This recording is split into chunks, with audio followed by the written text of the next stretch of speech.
Live. So, hello, everyone, and welcome to expert session number 76, where today we host Vini O'Brien, and we're going to discuss the human side of e-commerce. So, Vini is one of the sharpest minds in e-commerce strategy, with over 20 years guiding brands across industries from fashion to automotive on how to navigate marketplaces and digital transformation. He worked with eBay, Shopify, BigCommerce, Magento, bringing strategic clarity to complex ecosystems. He's the founder also of Vini and Co, a consultancy dedicated to helping brands scale across borders with smart marketplace strategies. Named among the top 25 e-commerce voices of 2025 by Dark Matter Commerce and Rethink Retail top influencers and proud Evolve Club member. Through his widely read newsletter, E-commerce Worth Knowing, Vinny challenges us to think deeper, connecting commerce with culture, curiosity, and human behavior. So, Vinny, amazing to have you here today. We always start with a controversial question, and the question for you Sure. is: e-commerce is obsessed with numbers, conversion rates, AOV, retention metrics. But if e-commerce is ultimately about people, are we building businesses that serve humans, or are we reducing them to data points? And if curiosity is the fuel of discovery, why do so many organizations treat it as a distraction rather than a strategy? I was hoping you're going to ask me, is that really me in my LinkedIn photo? But you've given me a more comprehensive question. And look, We'll get there soon. thanks for having me along, Carlos. I'm thrilled to be here, and hopefully I do justice to this. The point that you brought up, I can kind of summarize the first part of it. The metric side of it is something I've thought about a lot over probably the last few years, and it's born out of the fact that we have reduced e-commerce to this transactional process. And when I think about marketing, the classical marketers think about it as a science, and they think about it not having a start or an end. It's just a constant becoming kind of an ideology where we're constantly trying to gain mind share with our customers or with someone that we want to know more about us. Whereas when we think about e-commerce and the way that we all do our jobs and the challenge we have, we're reduced to a monthly accounting cycle. So when I look at it and I think about the challenge of CAC or ROAS or any of the metrics that we typically look at, they're linked directly to an accounting cycle, which is not the way that we can test effectiveness of marketing, because we are saying in that instance that because of a 30-day cycle, the way that marketing occurs, that we expect results in 30 days. So if I spend a dollar today or a euro, I'm expecting within 30 days I'm going to get it back because my accounting period operates on that basis. So I think at a fundamental level, we've got that wrong for that exact reason. People can challenge that, but I've never been in a company where effectiveness is not measured month to month, week to week, year to year. Marketing simply does not work like that. Take even your example of building your own community. It takes time, it takes effort, it takes all the things that you can't measure. It takes endless phone calls, connecting with people, trying to make sure that you're getting the right people involved.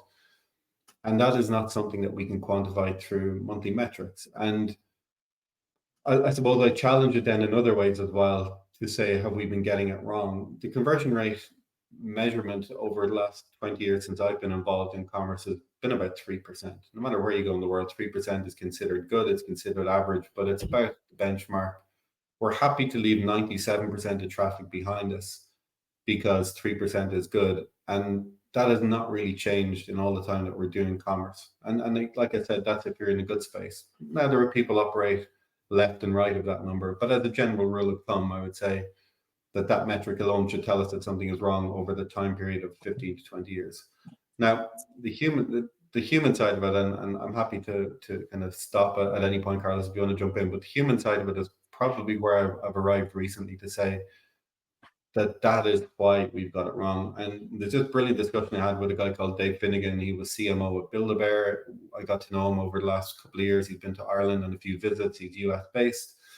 And he's got this anthropological side to his nature where he thinks about the human condition. And he kind of got me thinking about that. And I was thinking a lot about the language we use around commerce. And his point that he made that really struck home with me recently was that when we think about personalization, we talk about tracking, we talk about privacy, we talk about all these things in a language that makes it very inhuman is the way that I consider it right now. So when I think about the language of e-commerce, I feel that we've gotten it wrong. And where I think we've gotten it wrong is in that gap between how do we get from a 3% conversion rate to 5%? And in doing that, how do we jump e-commerce for being 10% of overall retail to 20% of retail? And the language is part of it. So instead of saying we track people, we say we recognize you.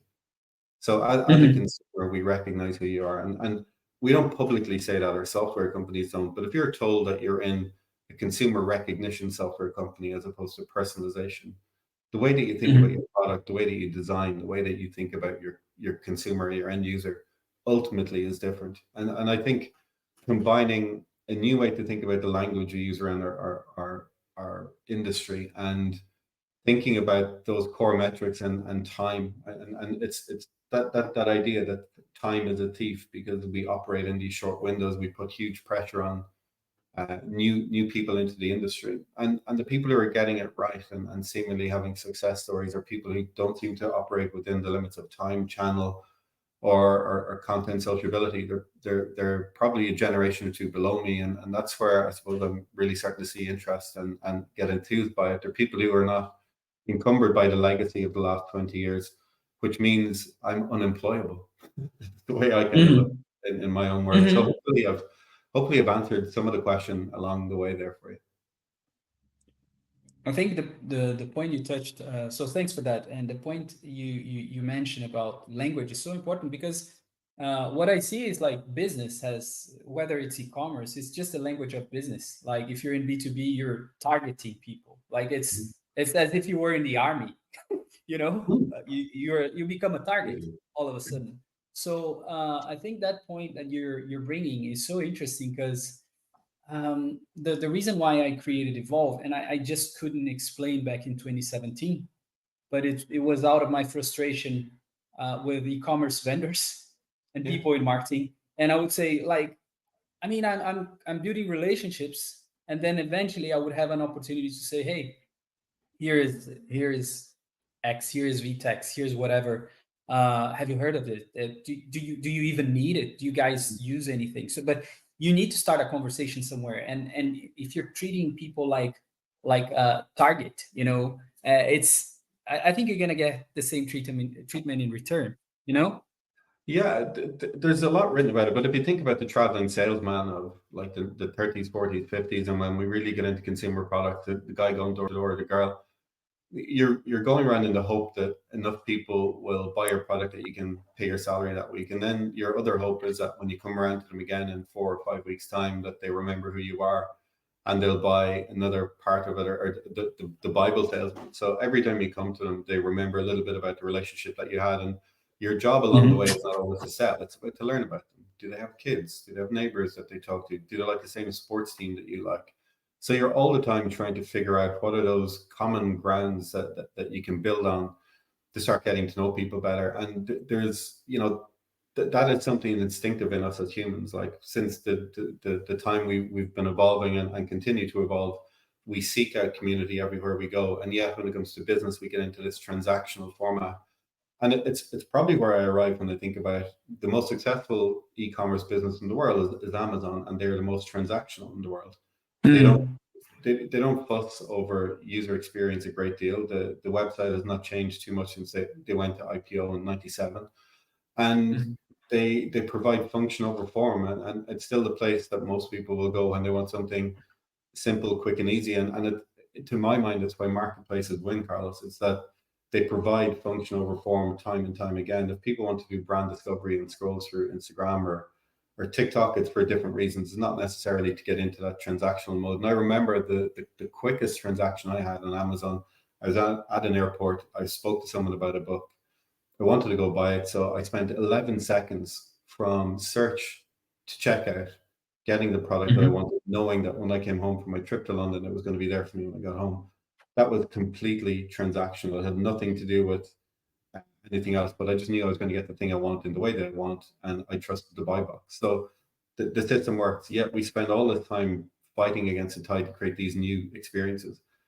in a way, it explains a little bit why Shopify stores do so well, because we expect to see the burger menu on the left and we see the checkout on the right, and we expect to see certain aspects along the way. So Shopify by default is recognizable and it's familiar, and it's something that gives us a little bit of comfort, which makes us not have to think too much, which is why for the most part it's good enough. And we hear a lot about Shopify being the good enough platform. It's got that 80-20 rule. Not necessarily a good thing, but it allows us to think through it in a lens maybe that we don't have to think at all. Interesting, but you wrote a very cool post yesterday about the journey of eBay, which you were part of, right? And I think one of the things you had it in the comments, but you also mentioned that like eBay was the first marketplace, and I mean today it became more like a flea market. I think that's the wording you used, right? And it happened in a way that they missed the mark. Like other players, they understood that there was a bigger opportunity. They also, I don't know the discussions that happened there at the time in terms of building a new infrastructure, payments, and everything else. But there's a very interesting element there, which is the element of trust, right? Like if you're in a flea market, and regardless, even on Amazon, you will check reviews, right? You will check what people are talking about that specific book. So where does trust comes in? You know, whether you're building the next Amazon of sorts or just an evolved community as we're building. I distinctly remember the first day that I walked into the eBay building and did my induction, because the first thing that they teach you is the value that everybody is good. And it's a fundamental belief that humans are trustworthy, regardless of where you are in the world, what you say to people. And it's instilled in you. And it was the way that you were encouraged to live your eBay life. And I think it's a really telling value to lay out as a pillar for someone, because you even think about raising kids, and the one thing you want your kids to be is good. You know, it's not just about good behavior, but it's be good people, be kind people, to trust people within reason. And I think in being able to trust people, it means that your life can be easier and more fulfilling, and can create the idea of exploration and getting to see new places because you trust things. And it was through that lens that eBay were able to build up this idea of trust. And the first transaction, as we know, was the broken laser pointer, and one person had a laser pointer and one person wanted to buy it. We're on opposite sides of the US country. And one guy said, well, I'll sell it to you, but you've got to send me a check, and the check's going to go in the post. It's going to take 7 days and the check has to clear. But I'm going to trust that you are going to do those things you say you will do. And I'm going to send you this anyway, in the hope that these two things get together. What was really interesting at the time at eBay was that the trust was measured in a few ways. We had the star rating, which we all see, but the commentary was a really key thing. But it set down the groundwork for how we think about commerce today. And I had a conversation with someone this morning who's filming, or who's on a video shoot for their new hoodie. And the video resolution, or the camera resolution, was different in the video camera than the one they use for the website. So there's 2 different tones of green for the same product. That would be marked like a 3 out of 5 on eBay, because you're setting a false expectation of what I expect versus what I get. And these are the nuances of online, I suppose, that we really need to get right. So when I think about the trust standards that were laid out in eBay, it was communication, it was speed of delivery, it was, were you accurate in the way that you described the product to me and showed me pictures to let me know about that. Even if it's broken, show me where it's broken. Can I fix it? Am I someone who's in that world? And you think about all the groups then of eBay customers, they're usually enthusiasts about certain categories. They will get in and they will then say, I have enough information now to validate my own purchase decision here. The second part of it I thought was really interesting, which was not something that we talk about much in the market, was how eBay treated this in the background. So why they were so punitive to sellers and to brands was that they had a measure called bad buyer experience, BBE, and it was, what is the cost of us to remarket to that person to get them to buy from eBay again, to get us to trust them again. Now, you put that in the context of general commerce. If you were go back to the point about metrics and saying, God, we don't need another metric, but it's a really interesting benchmark to say, if you're thinking of it in financial terms, if you want to invest up front and get it right, you can measure that against, if you're going to have, 3-star, 4-star ratings, and you're going to disappoint lots of people. there's a cost associated with that. And you've already spent money to acquire them. Now you have to reacquire them, and then you have to keep them. So all those costs add up over time, and they erode your lifetime value if you're not getting those things right.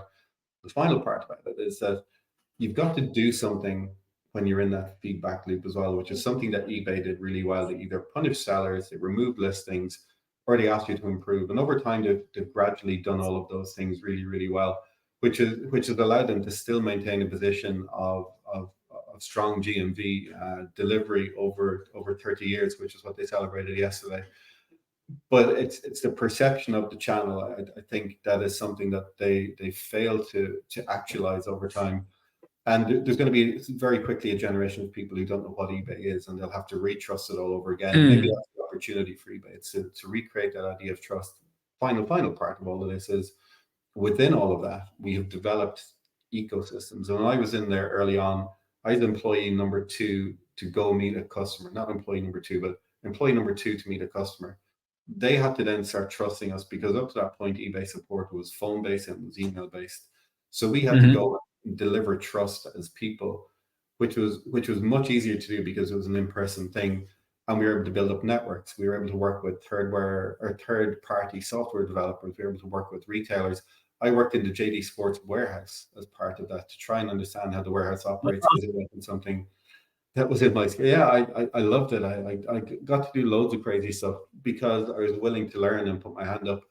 But the trust that we got at the other side of it was quite incredible. And you're able to then see that reflected in the results and performance, because trust built, like I said, it allowed you to grow things and to push things forward. It allowed you to make mistakes together. And that idea of a culture of being able to make a mistake is so crucial in the world we operate in today, because we're only ever looking for incremental growth. The idea of 20-30% growth is limited to a small number of brands right now. One question that we get quite often. Thanks, Hendrik. Yes, please, and everyone, please. We have the Q&A here on the side. Ask your questions, but again, around 30 minutes, you're gonna start being invited to join us on on stage. But we get a lot the question, Vinny, about how big you want Evolve to be, and I don't have that answer. I want it to be a place where trust prevails. That's it. And I don't know how to get there. I mean, we adjust as we grow.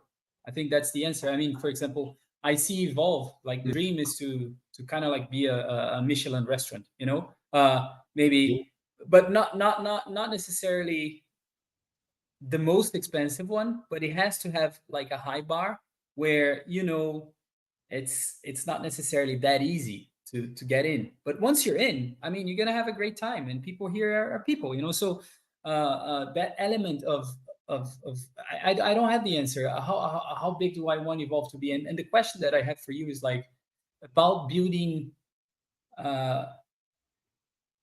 scalable. Like, do you think every business has to be the next Amazon, or or a piece of art as well? How do you see those things? If my question makes my sense. My short answer is no. I once worked for an automotive startup with twin brothers, and one wanted to fly to the moon, and the other wanted to be able to come in the morning knowing the bills were paid, the staff were paid, and that there was a level of growth which meant that he could sleep comfortably at night, because he had 3 children, and that's what he wanted. He also felt that he'd like to be in a position where he could geographically move the business closer to his home on the west coast of Ireland, where he grew up, as opposed to being in the main city in Dublin. So what that meant was we had this dichotomy of business progress. One was about growth, and the other was about how do I deliver systems and ways to operate that mean I can move myself to the west coast of Ireland. And ultimately, the business is split into going through a lot of pain along the way to do that. And the brother who wanted to move to the west has moved to the west, but he developed a WMS software that is used by most of the large retailers, over 500 orders per day. And he's achieved his goal. And on the other side, his brother has come along with him on that journey, because he realized that was the more scalable model. When it comes to overall retail, I look at something like COVID as being a really good barometer for us to say, not everyone can and not everyone should aim to be that large scale retailer, because there's not enough there for us. I'm going to use Ireland just as a benchmark for a minute. 5.5 million people, small island economy. We import loads. Prior to COVID, I wrote a piece in 2011. I believe Ireland should have a big co-op. So the idea of shared service centres in 4 strategic locations around the country, because you can get anywhere in 24 hours by road. It's pretty easy to get around, but it's the biggest little country in the world. But there's not enough of a population for everyone to grow to 2, 3, 4, 5 million, not even to 10 million. So most of the businesses that are here, I think it's about 81% of them will scale to about 1 million, and that's the most that they can ever get to unless they get into cross-border trade, which, coming off a small island where we're importing and we've already got 2 layers of margin, becomes incredibly difficult to export back off it. Now, there are brands booking the trend who are not encumbered by being Irish brands only. They've developed community, they've gone to social commerce, they develop different ways to kind of get out there. Now, I think that's Ireland's only way. It's this co-op service. So when COVID came along, I thought it was a great idea for the Irish government to say, why don't we develop these 4 service centres? And if you're in the small village I live in with 20,000 people and 400 retail businesses that now all of a sudden want to do e-commerce, there's not enough talent to support that. You don't have the ability to pay for warehousing, and you don't know how to spend money on digital marketing, and it just doesn't make sense because you're competing nationally with everybody else. The service that you're paying less on a monthly basis or a weekly basis or whatever to grow your business out. Now, I compare that to Africa. This is going to sound a bit of a jump, but the message that was put in earlier on, the 500 billion investment that Gustavo shared with us from that's going into Egypt, makes sense to me, and it does in the sense of the continent of Africa. And Hendrik, I'd love to hear your thoughts when we bring you on. I was challenged last year to say that Africa is the continent of Africa is the 1.4 billion people waiting to buy your product. Now, a couple of things. I started researching it. One, it's a continent of 54 countries, hundreds, if not thousands, of languages that prevail there. There's also, I think, 17 of the countries where the average monthly cost to data for your phone is a third of your monthly salary. So it's unviable for us to create systems in the way that we've delivered e-commerce in every other country around the world, or try to create this cookie cutter version of it. The ultimate statistic that stood out of it, and this is why I think each country's got to design their own way to deliver e-commerce, was that 80% of infrastructure projects fail at viability in Africa. When you think about that, trying to get a product from North Africa to South Africa is an incredibly long journey. It's very hard to do by freight. You're more than likely going to have to use air to try and do that. That adds time, it adds expense. So the method through which we've delivered e-commerce in North America or in Central Europe or in the UK is not directly transferable into somewhere like the continent of Africa. So when I compare what I think makes Ireland work over here, and that's through 20 years of looking at it, like I said, I wrote about it 14 years ago. COVID proved that to me. I have no doubt the way commerce should operate. We need to design commerce in a new way for Africans. So I see something like Temu setting up a warehouse in Cape Town. I can now see how supply chain could be reduced and that burden could be borne by somebody else. And you have smaller distribution centers and more strategic locations, but through a strategic partner. So the scale of no, and there's so many use cases, like coming from Brazil. You see it with Mercado Libre. They broke through all the red tape and admin that was there prior to their existence in Brazil to deliver one of the most, if not the most evolved marketplace in the world. Amazing. We have a question here from Ludovica, and well, I'm going to use the feature because we get the software from Airmeet, so we need to make sure we use the feature, right, Vinny? Yeah, we mentioned some of the factors that make e-commerce impressive, like language tracking metrics. Yeah, not to lose BL. What's the BL word? Business language? BL. Yeah, I hope so. It could be bullshit language. I'm kidding. It could be. I'd say it's closer to bullshit language. But what needs to change? First of all, I think we need to recognize that there's a problem, because we don't think there is. I go to conferences all the time, and I come away in my own little head going, there's nothing different. Like Ecom Expo is going to be an interesting one. You're going for a bottom line. Thank you. The bottom line in most of those instances, Ludovica, is not there. Profitability is not something that most e-commerce companies can get to. largely because product market fit is not there in the first instance. Again, you can argue that, but you look at so many people, they're struggling to get profitability in Amazon. If you can't get profitability in Amazon, chances are 99% of the time, you're not going to be able to do that on your own website through a lesser experience. Amazon has set a bar so high that it becomes your barometer to say, if I can't do it there, why do I think I can do it better on my own site with less resource, less scale behind me? That's one thing. I think most of the softwares that are being designed, and this is a very broad brush approach, are not designed with the customer at mind. They're not designed with that human aspect in mind. So take something like NRF. It's on again in January. I'll be going to it. I would safely say 90% or so the vendor booths that were there were completely irrelevant because they talked about the business problem that they were solving, not the consumer benefit. Now, talking about features and benefits, but you have to try and relate it to what it is that makes the world better for a consumer. Are you reducing friction? Or are you creating? And I'm not saying that there's one right or the other wrong there. I think there's room for friction in everything we do. I think we should slow down. But in order to do that, I think the language barrier is an important aspect of it. I don't think we can roll backwards, by the way, because there's so much money now flooding into the world of technology and has been for such a long time, and it goes in waves. We've seen investment in supply chain. That's not happening to the same degree now. We're seeing all this investment going into AI. I worry about the Shopify ecosystem, and that's probably going to be my benchmark of whether or not what I'm saying is wrong. I think on last count, if you look at it overall, there's about 44,000 MarTech vendors in the Shopify ecosystem. There's not enough room for all them to earn money, and partly because of Shopify's pricing model. They have brought the cost of technology down to a monthly subscription fee, and then for every company you talk to, they're talking about total addressable market. This is what they'll say in their pitch. It's actually a huge subset of what they think it is, because TAM is just such a broad figure. You can put in whatever you want. But then they're talking about monthly recurring users. Well, I'm going to get my agent to do that for me. Or we have a software inbuilt in the platform. So your ability to earn money is becoming less and less. The conversation I'm having with more and more agencies, be they systems integrators, software providers, or marketing performance agencies, is we are looking for the white space to earn revenue in the next 3 or 4 years, because we feel that road is getting shorter and shorter as we move through it. So the language aspect of it, Ludovica, I think we have to address it over time. We could have done that if we started putting in provision for educational training over the last 20 years, nationally and otherwise. That is not happening. And where I see a huge point of difference, Hendrik will laugh at me now. I've read a few books on AI recently that shaped a lot of my thinking, but the Irish government would be reasonably well known in Europe for having a decent level of education.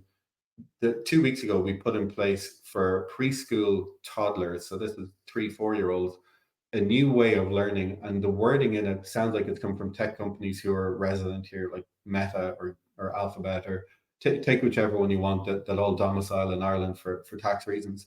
The wording that they use in here for toddler education, which is preschool, pre-learning, they use the word agentic. What? We've never talked about commerce. We've never educated a population on the world of e-commerce and what it can mean digital marketing, but we now have agentic in the curriculum for toddlers in Ireland. That is how far we've come, and why I think agentic and AI is not something that's going to go away. It's going to be embedded in culture in ways that we're not even thinking about. I was shocked. Sorry, I'm not sure if I can answer that, Ludovica, but that's as good as I can get. I think the horse is bolted. I don't know if we can go back. Affecting the bottom line, we need to be harsher on the sort of e-com brands that we want to work on and work with. I mean, who needs another athleisure brand? Hands up if you do. No, but I just love I how get that's it. that suits me on that Saturday. Well, I'm but not I negative think we about all. this. I'm just trying to bring a No, different conversation through and let us think differently about it.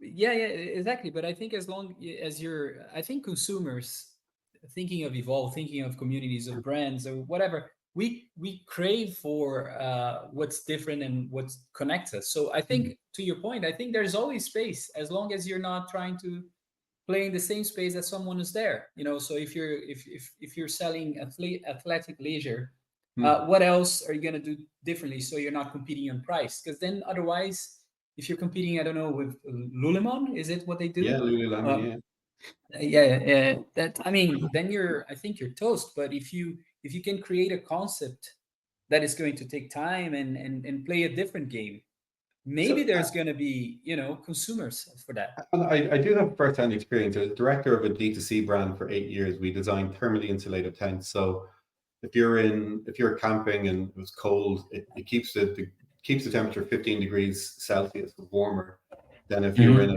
in the winter. So during, like, we had a guy living one in Greenland for 6 months, held up to 200 mile per hour winds. He was able to stay there without temperature dropping. If you're in heat, it can keep temperature out. It was light sensitive, so no light got in when you wanted it to black out. And it reduced sound by 40 decibels. So we had patent pending and all the things coming from it. Where we got our greatest success was through Kickstarter, where we launched a product, community building, Hmm. crowdfunding, Hmm. talking to people about our product, sharing the story. Where it went wrong was we used digital marketing metrics and methodology to try and scale the business. And what I mean by that was we went away from the community story and we started focusing on, can we create lookalike audiences? Can we do all these things in Facebook that meant we could grow the business using Facebook tools? And what we failed to realize Hmm. early on was the people who were in our community for a Kickstarter and supported our product. And we launched, I think we raised about 3.5 million, maybe 4 million in product funding. We raised through equity crowdfunding something similar over that 8 year period, and that kept the business going. When it went wrong was when we failed to realize that people who were coming to our page, and we had an intern in doing Facebook marketing for us for I think 2 years. She was putting up videos of a squirrel and a skateboard falling into a swimming pool, and people were liking that and liking her page. They were not people who had any Hmm. association with the brand. And we also thought that being in North America, that we're going to have Donald Trump voting, Budweiser drinking, hunting, fishing, gathering, middle Americans buying our products because of the Facebook data that we were getting out there. It turned out after we surveyed our customers 3 years later that there were people Hmm. who worked in cities on the coastal regions of America who worked for tech companies predominantly, who loved the idea of camping but hated being uncomfortable. So our messaging was wrong, our language was wrong, the way that we visualized the product was wrong. And we had to then try and recover 3 years of no growth to get back into that mode, to understand who our customer was again. And also it had led us on path of product design that was wrong. We are now trying to design product for the wrong type of person. We realized that someone who's going hiking and wants all the benefits of our tent needs a tent to be less than 2 pounds in weight, not a 40 kg beast that you have to put in the back of a pickup truck because that's the only place it can fit because it's so heavy. So we didn't just get our marketing wrong, we got product design wrong, we got loads of things wrong. And that stifled the growth of the business for 5 years. And we find ourselves, I left the business earlier this year. We find ourselves still at the same turnover level as when we were pre-COVID, which was about $3.5 million turnover, 3.2 million. We had four people Hmm. then. That was me part-time. We had two interns and the founder. During COVID, there were 16 staff there. Right. Right. 16 staff. That was all pared back. It's now an Amazon only business. To regain Hmm. the sales profile again, it's going to do about 1.5 million Hmm. probably next year in Amazon sales, and to grow back up, but using a much tighter set of products. I think we should do one just on communities. I mean, BrewDog, their whole Yeah. story, it's around communities, right? Like the way they raise funds and Yeah. Yeah. cool. It's Go ahead, go ahead. I was I never just going to yeah. say, like, I drink enough BrewDog to feel like I can speak on their behalf.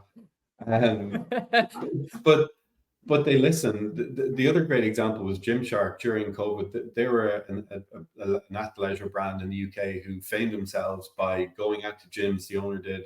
He used to bring his clothing. He drove around to gyms where he saw people on Instagram who used to be they're into performance gym uh, clothing. So he used to drive around and give it to them, and that's how he built his business up. He didn't spend any money on advertising, and that's how he grew. You see, this morning, Lush have closed all their stores in the UK. I don't know if you've seen that Mhm. as a protest against what's going on in Gaza. And Another one, another yeah. So, but another one, there's Lush. there's loads of examples of where community is more powerful than anything else. But do you Mhm. know what I think? And we can let people in then. Community is hard work. It takes Yeah. time. It doesn't have the time factor that we mentioned at the very start. If it did, none of us would do it. Hmm. I agree. Listen, we have a question, another from Yeah. Ludovica, and then Hendrik, but I would love to have them on stage. Gustavo, I'm not sure if they want to. Yes. Um,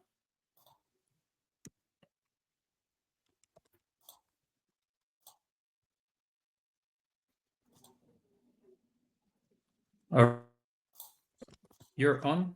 Go ahead. Just need you to turn on your camera. This is my favorite view of Hendrik, just if anyone's wondering. No camera, can't see him. And please don't get him started on rugby. Yeah, they're his. So yeah, software fail in the sense that I got invited and then I had to type in stuff. And anyway, okay, so two things. One, Africa for me remains a conversation that I'd be very willing to have inside this community because I have a million thoughts.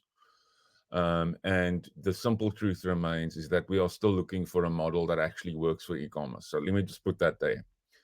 Vinny, my friend, you have a favorite word that you've started using in the last like 6 to 8 weeks. It's called agentic commerce. Yes. How do you square agentic commerce with what you have said about the dehumanizing of commerce? On the one hand, you have everybody under the sun that's raised venture capital in 2025, basically building agents to potentially solve buying, which for me is bonkers, but that's a story for another day. How do we do this and think that an agent is going to solve a problem, whereas as I'm old school, I want to know who the entrepreneur is behind the brand. I want to know the story and stuff. How do we square agents and what and the dehumanizing of e-commerce? I don't get it. I'm going to just say it out loud. I don't get it. I don't know that we can, to be honest, Hendrik. I've thought about it a lot, and part of it is a generational thing. So I think we're in our 40s. Well, you're not quite there yet, but I'm in my 40s. I know I don't look it, but I am in my I'm 40s. I'm a, I consistently now go to conferences to meet the people that are younger than I am that don't think in the same way I do, because I think that's one misalignment piece that we have. And I would be surprised if we didn't get 25, 30-year-olds onto a community forum like this. And Carlos, I do have someone in mind. They think about the world very differently. So an agent to them is a matter of convenience. It's how we think about convenience that from that perspective, I think will determine how we square it. There's a group of people in our cohort who have gone through commerce in the way we have and gone through COVID, who will see agentic not through the human lens at all. They will see it as a way to keep their business going.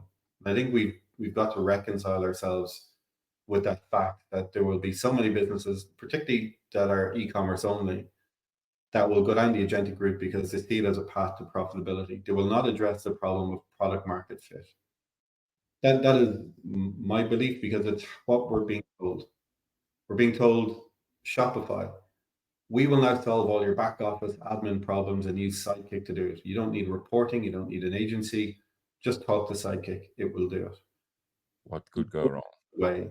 The way that we try to solve, the only way we could solve it is if we as consumers rallied against it. And I think that's probably the single biggest challenge to agentic, and where I think it'll play out is how we use it. So again, as part of that piece that Carlos mentioned, I was researching app usage. The average iPhone user across Europe will use approximately 9 apps per month. So you're telling me that if I can introduce this new app, that it's going to consolidate my behaviors, where I have downloaded ASOS, I've downloaded River Island, I've downloaded all these shopping apps before, I've downloaded, I can tell you how many video licensing software apps I've used over the years.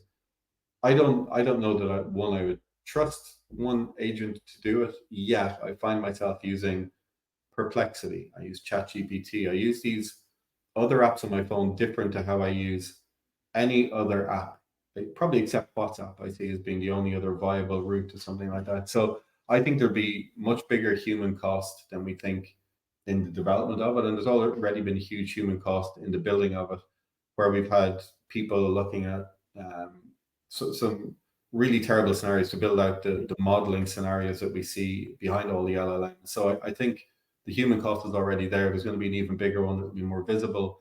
And it's being led by Shopify. Toby is a proponent of Agentic, and I do not see it getting any better anytime soon. I know we talk about it on Slack and we debate this every week. The speed of change is happening way quicker than anybody thought. The rate of investment, you look at the investment levels quite a lot. I would love to see the acceleration of that investment level, Hendrik, not just the investment level itself. And then we see people, there's one person in particular who sees this all as very positive. Within our group, he has his own private fund. It's small. And he sees a world where this is mutually beneficial on both back end and front end services as well, where we all gain. It comes back to the idea then that we've got to start thinking in terms of time. Is the efficiency a time saving? Like, is it really going to get me the product sooner? And is that really the problem here? So I think on one side, as much as I love marketplaces, they've created this false economy to say, we need every product now, we need it today. We've had quick commerce come and go. Where's that today? And there is no real world scenario where we need it. And the question that was asked about big companies versus large scale companies being able to do these things, Walmart have said in their last earnings call that they'll be able to cover, I think, 95% of US households with 3-hour delivery by the end of this year. Yep. 95%. Amazon are not far behind them. They're at about 92%. Who else can even begin to go up against that? That is not one of those guys. They compete on something different. Now, final point in all that is, it's slightly away from Agentic, I know, Hendrik, but it comes into play then, like who needs Agentic? The person who can't compete on service. Temu, as an example, have competed on slow commerce. This is the first time I was testing it Monday. I took a screenshot. Temu now have in Ireland servicing from a distribution point of view, where I can order my garden tools and furniture on Monday and it'll be with me before Friday. Yep. That has never happened before. Amazon have been trying to onboard, and I've tried to help them for the last 2 years. Amazon cannot onboard people like that, but Temu can. There's a shift happening now where I think we're a little bit blind to it, and I would love I'd love to recommend a few people that could come on maybe and talk to us about it, that are a generation below us. Okay, thanks a lot. Set the grumpy old. Very, very, very bleak picture that you paint, for the record. Very bleak. Yeah, it's just how you look at it. It's just the weather in Cape Town. Thanks, dude. Appreciate your time. Thanks, Hendrik. Tacheni, go ahead. Yes, and thank you, Vinny, for great words. So I'm very interested to know your point of view on the leadership side on the e-commerce, because we know now that we are facing a lot of challenge with talents. We have a lot of offers and very little people available to do the job. So you have been a leader, and you're still leading and giving advice. So would you like to know, like, we are in this transformation. What do you see the future? How do you see the new commerce in the market? If you could tell me a little bit more, what's your view on that? So, and thank you, Tatiana. There's two sides to it, or maybe a few sides. The first is, I've seen the opposite. I've seen people who are in e-commerce who are saying that they have been looking for roles for 6 months plus, and they see a lot of ghost jobs, and they're just not picking up even so much as a refusal email. I've tested the waters in that myself, and I've applied just out of interest in kind of researching the topic. I've applied for somewhere around 40 jobs over the last 6 months. I think I've got one interview. So you've got to question, are jobs there for data gathering or not? And I'm sure there's validity and you have to go through certain checks. But the feedback that I'm getting from people looking for jobs is that the roles aren't there. The second part to this is around the fact that we now need to design roles that are designing into the future, where maybe we're not sure where technology is going. And the only way we can do that is by grouping together the things that we think technology can do. I said we need to think about the customer first. If we think through that lens, then a customer experience director or someone who manages overall customer experience has got to be included as part of your leadership structure, to say that we want someone to always champion for the customer and say, we're the person who's going to make sure that when we design systems and processes and even our org chart, where does the customer sit in all of this? And that has got to be part of it. That customer experience officer then has probably got to be enabled by a number of other people. One of those, let's call it, for example, a head of social. That head of social has now got to recognize that they're probably at a skill level or experience level where they don't have the skills or the desire to be on TikTok every day because it's not their thing. They might scroll it, but they don't create. If you're not a creator, you need a creator on TikTok. You're not bound by a brief that you're sending to a social marketing agency. So you've got to hire people for the skills that they have, not for the skills that they don't have. And there was an expression given to me yesterday, and I think it was, you support the strengths. So you're now hiring people on the basis of those strengths. How we design the specs for them, I think, is the challenge because the technology changes so rapidly. So I think we've got to be a little bit more nimble in the way that we approach it. And the way I think ultimately that we handle it is to develop better culture. And the culture aspect of it, I said at the start, will ultimately beat strategy, because most businesses I work with, and like I've worked with pretty serious organizations and the smallest of the small, most of them don't have a strategy other than sell more. So culture is always going to win. If you can create an environment where I can come in and get things wrong, where you say to me, you know what, you're the social media expert. You spend a lot of time on Instagram or Meta, or you're a creator and you're on TikTok. Do your thing. I'm not going to try and hold you back too much. What I just want to know is, what do we learn from this? What was our objective? How do we create environments for people to be able to get the most out of the role that we bring them in to do? And understand as well that there's going to be more fluidity. Like we probably will not be hiring people for 3, 4, 5 years at a time. We'll be hiring them to serve a purpose at that moment in time. So going up a layer from that, we probably need to start thinking about how we design contracts that are fit for purpose. We then need to look at ultimately what governs all of that is better policy writing. This sounds like the least sexy part of e-commerce in the world, but better policy writing allows us to design better structures for work. Better policy writing allows us to write better distribution policies, for example. So I can write a better spec for my sales team, knowing that they're involved in cross-border trade online. So the idea of sitting down to take a strategy, turn it into policy, policy and culture sitting side by side each other can be a really powerful mechanism when we look forward. And governing all of that, and maybe this is where we win, Ludovic, it's that we say within that kind of spectrum that we operate in, then we have control of our own language. We can determine the way that we want people to think about our business and to deliver our values. And that's what I said. I love working for eBay. I'd go back there tomorrow and work for them if those same values still held true and we were allowed to live those values, to say, be a good person, be curious, explore the world, and be nice to people. And if you develop in that framework, it's easy with a giant company like that. But even to work for a small organization where I live down in the middle of nowhere, they're the sort of things that allow people to go and do an effective job, even if it's only for 1 or 2 years at a time, and they'll think fondly of you. And to your point, Carlos, it might be in 5 years they come back to you, or someone goes exploring the world and they want to come back to a small area that you live in. It's about creating little moments for people to do their best or to feel their best. And we don't always know what goes on at home. So I think they're the sort of things that will allow us to keep the human aspect into everything that we do over time. Thank you so much. You're very Yeah, welcome. I think to your point, Vinny, just running a community is such an interesting exercise because people might not be ready. And this is business. And this is the business of life. It's like people are not ready to buy today. We are always in a journey, but they might return at some point. So we see this all the time, and especially when they need. It's so funny. Like people, I don't think about your community and so on. And then when they lose their job and whatever, they raise their hands and they are more prone. So what I learned mostly about running this club is like that.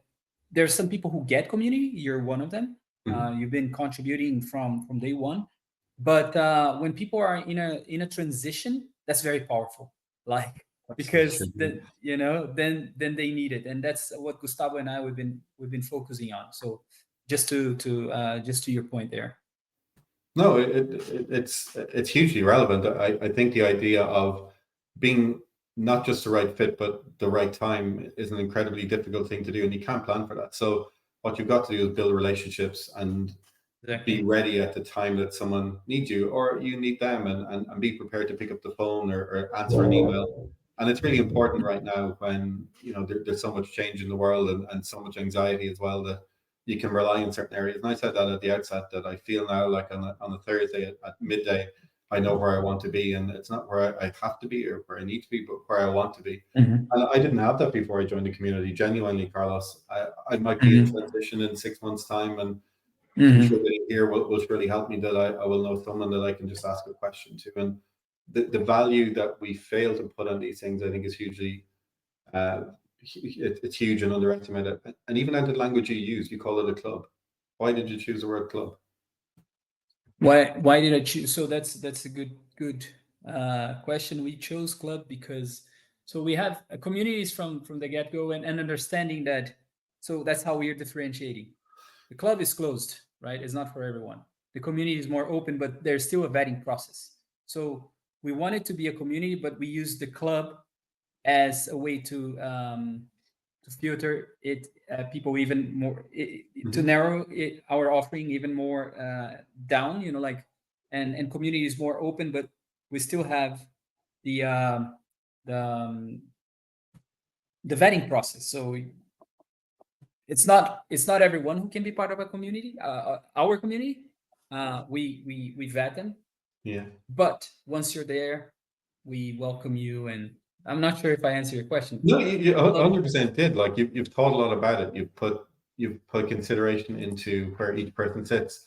There was even a good example this week when I messed up and put an engagement message in announcement, not reading what the channel was about. That's okay. But it's a great example of the channel is there for a purpose, and now I know what it is. I should have recognized it by the wording that was used, but the signpost is there, and you and Gustavo have really thought deeply about the way that you want to structure this. And I think great structure allows you to scale. Once you're not inhibited by time, I think it all grows. I'd love to know, does anyone else think that the e-commerce metrics have not served us? I call the 3% rule and conversion rule the fail rule of 3%. Like, why do we still to this day think it's a good enough metric, if we're just to go back to metrics, to serve our community for the next 97 years? It even goes back to Ludovica's point that we can't expect the bottom line to be better if we adhere to the same standards that we've delivered unprofitable, unscalable e-commerce companies for 15 years. Agreed. I think Luis wanted to join us. So Luis, Gustavo, maybe you can hand him the mic. Let me just see. Yeah, I've done it. He needs to accept it. Awesome. Tachi, thank you. Good Yeah, you're welcome. Thanks so much, Vinny. Thanks, Tatiana.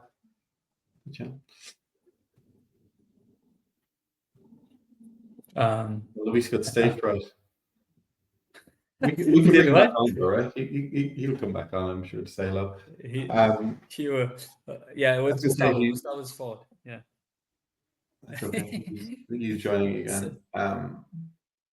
But these are, and don't forget, these are the views of a grumpy old man. So people, feel free to cut them in half and tell me I'm wrong as well. I've seen loads of other positive stories on growth areas as well, which I didn't touch on. Go ahead, Luis. Something happened with my camera, which is fine. Okay, can you hear me, guys? Perfect. Yes. Let me open my camera. Brilliant. So, thanks for sharing your thoughts, Vinny. I really like your article on LinkedIn as well. Thank you. And what really triggered my attention there, you say something about the sense of belonging versus the sense of being tracked. Yes. I found this really interesting. And then I think my topic, it's more food for thoughts rather than a question. Sure. Because when we discuss about agentic AI and all these trends, I believe we very much link directly to the B2C world, while in the B2B, even e-commerce is not as advanced as it is in B2C. And based on your comments, I was reflecting about the role of salespeople in this business. So I've joined many traditional industries doing e-commerce in B2B, and I realize often salespeople, where we do have the human aspect in the interaction, is still very transactional, so they don't know their customer. So we cannot underestimate how much transactions are being done via email on daily basis in big companies in the market. And I'm just wondering that this transactional role, of course, is not what the companies want. And as a customer, you want someone picking up the phone and knowing who you are.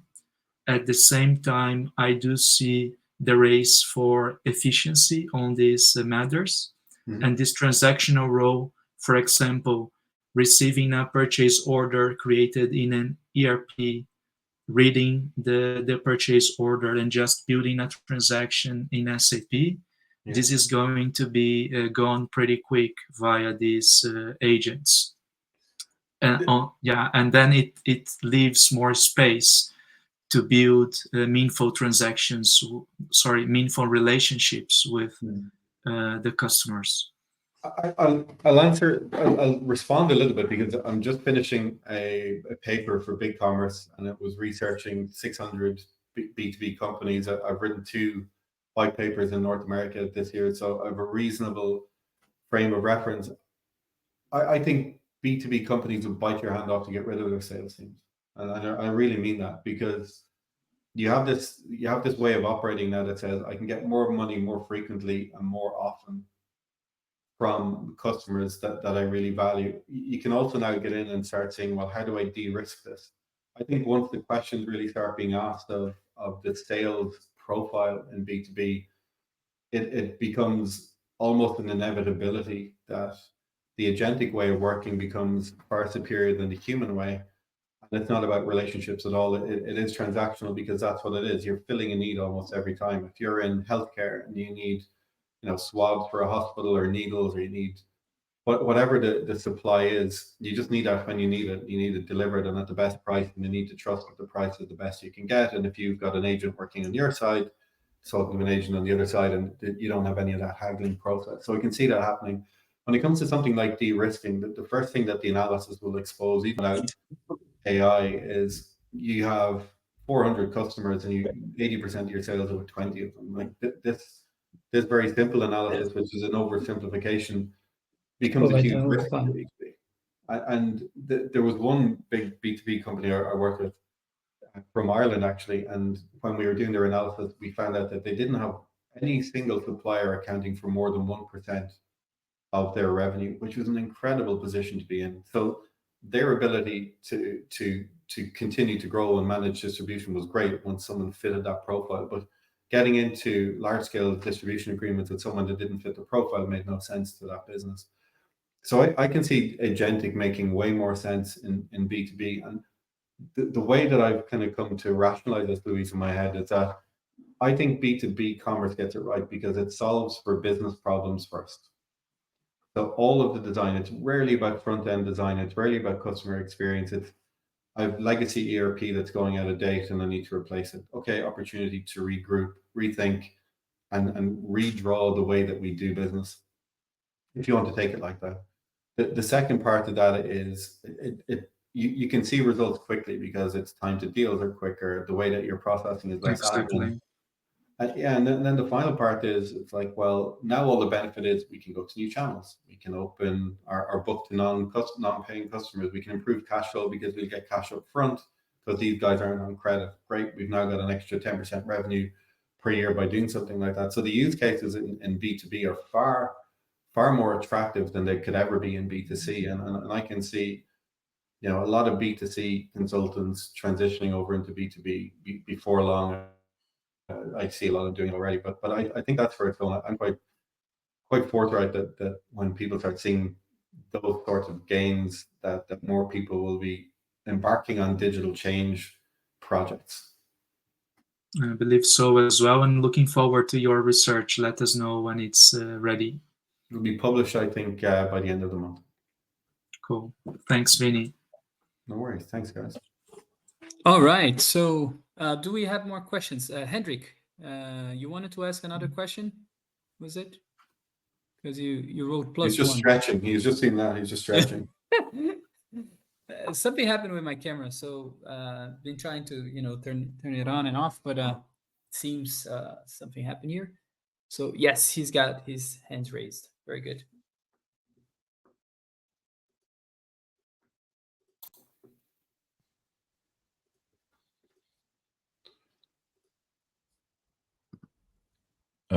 Okay, so Vinny, one of the things that today's conversation raised with me was, do you think that Maslow's hierarchy of needs, either self-actualization or needs, have gone to startup founders' minds, in the sense that everybody believes that they are creating a Nike brand, yet the truth is that in some cases, it's just a brand that has, like, as you mentioned, one of your examples, or the brand that you worked for, they do $1 million of sales and all. How did we get to a place where everybody thinks that they are creating a Nike brand? It's most probably a bit off topic, but it's something that this conversation raised with me today, because it just feels like every other day some new company's coming to market, and you wonder, like, why the hell is this? Why is this actually a product? Yeah, it's a bigger topic than today, but Nike was saved by Michael Jordan. Like we all know that. You take Jordans out of Nike and it becomes a very different proposition. It's been the staple for so long. Again, I'm open to being contradicted there. Kanye West did it for Adidas, made them cool again. We know what happened there, but it wasn't necessarily the brand itself that stuck in the public domain. I would say that there's very few brands that are being born today or in the last 5 years that will exist in 40 years in the way that we know them. There will not be another Kellogg's, there won't be another Nike. I don't believe. And I think that celebrity endorsement becomes the new way we've got to think about brand building in general. And that is Mr. Beast or Psy or whoever was looking after Prime. I think it was Psy and your man Logan Paul. They see a category, they see a place that they can infiltrate it, grow it to the fastest selling drink in the world and pull out of it. Go to the next category, which is kids' lunches. Then you go to another category. And if you do that continuously over 20 years, the idea of the personal brand has kind of replaced the other brand. And that's because we're so obsessed with social media and the idea that everyone can exit and everyone has a right to be a millionaire. We've forgotten that most people live to do the job on a daily basis, and we go to work because that's what we're employed to do, and we have an economic value, and we don't like the idea of utility and us being considered an economic value unless you come from certain cultures. And I think we've got to reconcile that in our heads. We've got to really sit down and say, that's the thing. I have a boy turning 8 next week, and he thinks he's going to be a YouTube star, and he's not allowed on devices at all. So I don't know where he gets that, but that is how he's determined he's going to win in the world. Whereas my middle boy, he's just gone 6, wants to be a policeman. Since he's been 3, that's all he ever wants to do. And he's got flat feet. He fits the shoes perfectly. I could see him being a really argumentative cop in Ireland in 20 years' time. But it's understanding that we're not always here to kind of fly a rocket ship to the moon. And that's why the struggle bus, the other podcast I work on, is there to be told. And I'll finish at this point because I think it's really important. Most of the people that are in e-commerce, as long as we have been, they're not the vision setters. They're not the people who are trying to make head or tail of Agentic. They're the people who've been given the order by their director or their VP, and they're told, we need you to make sure that this operates so that we keep the lights on. They're the real innovators, I think, in the industry right now. They're the people who've got to scramble with budgets. They've got to make do with being given a 30% growth target when it's not plausible. They're the ones being asked to discover the Shopify product release, and they're the real heroes of this industry. And I hope there's many of you on this group and in this network as well, because that's to be celebrated, doing the job every day, because that's the job you've been asked to do. I think it's a very undervalued and underestimated part of our lives is something like that. I'll end off by saying that what's on your shirt, smartless, is nonsense. You're a smart human. Thanks for your thoughts. You're a gentleman. Thanks, Hendrik. Thanks, gents. 1 hour and 3 minutes. This has been amazing. I don't think you guys can see me. But Vinny, thank you very much for showing up today. Really, really cool. We'll do more of these sessions for sure. Yeah, just if people want to know more about Vinny, Mr. O'Brien, and how can they possibly get in touch besides the Evolve Commerce Club, we are broadcasting this on LinkedIn. You're a LinkedIn star, but anyways, there's probably more people there who could benefit from your wisdom, sir. Thank you. I'm no sir, and we're all friends here, so it's Vinny, and there's only friends or friends we have not met yet. So anyone who'd like to get in touch, I'm happy to jump on the phone, have a call, and make Nice. time to. So please don't be afraid to get in touch. Fantastic. Amazing. So this was Vini O'Brien, another expert session. Vinny, I'll catch you on the other side. Thank you very much, everyone. Hope you guys enjoyed as much as I did, and I'll see you next week.